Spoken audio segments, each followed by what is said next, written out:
To run a business effectively, you need to become an expert on how it operates.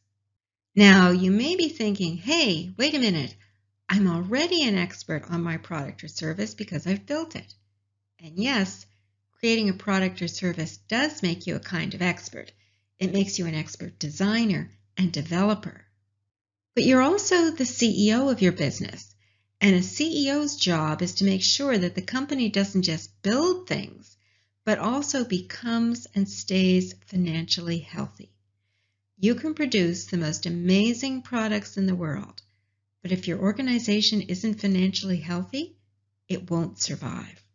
So what does it mean to put on your CEO hat and master the numbers part of running a business? First and foremost, it means understanding how the money flowing in and out of your business relates to your business model. Your business numbers show how your business model is working and also how it may need to be adjusted. Your Lean Business Model Canvas provides the basic framework you need to compare your business numbers with the assumptions you made when you designed your business model. Remember those two little boxes at the bottom of the canvas? Revenue streams and cost structure? The information you entered there is critical to the financial viability of your business. Your revenue streams are all the different ways you bring money in to the business. For instance, let's say you're running a summer music camp for teenagers with learning disabilities. Your revenue streams would include camp fees, but they might also include sales from camp merchandise or from the camp canteen, sponsorships, donations, money from a provincial grant, and income from fundraising activities. Your cost structure describes your expenses, the money flowing out of your business. These divide into three main categories. You incur costs to get customers, to serve customers, and to maintain your overhead. Costs of getting customers are customer acquisition costs.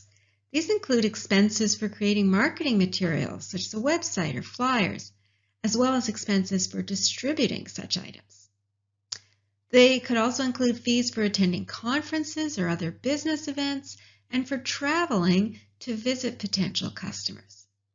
Costs of serving customers include supplies you use to create your product or service and people you hire to help with production. For instance, if your business creates portraits in pastel, your supplies include your studio equipment, such as your easel and your lighting, your pastel crayons, and your paper.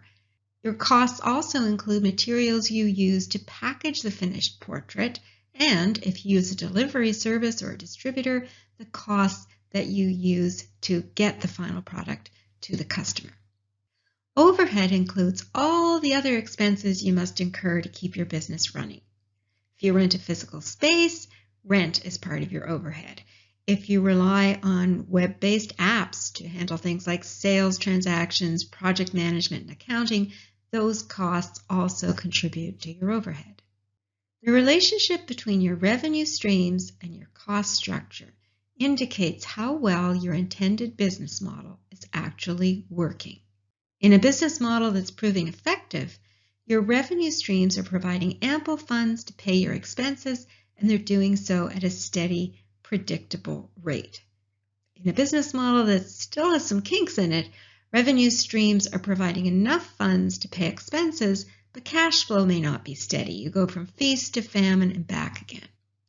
You may also not have a lot of cash left over once you've paid your expenses. If your business model is in trouble, your revenue streams aren't covering your expenses. To stay afloat, you'll need to act quickly to either boost your revenue, lower your expenses, or both. The difference between your revenue and your costs is your profit. This is what business people call the bottom line, as opposed to the top line of revenue. As CEO, that's where you want to focus, on profit.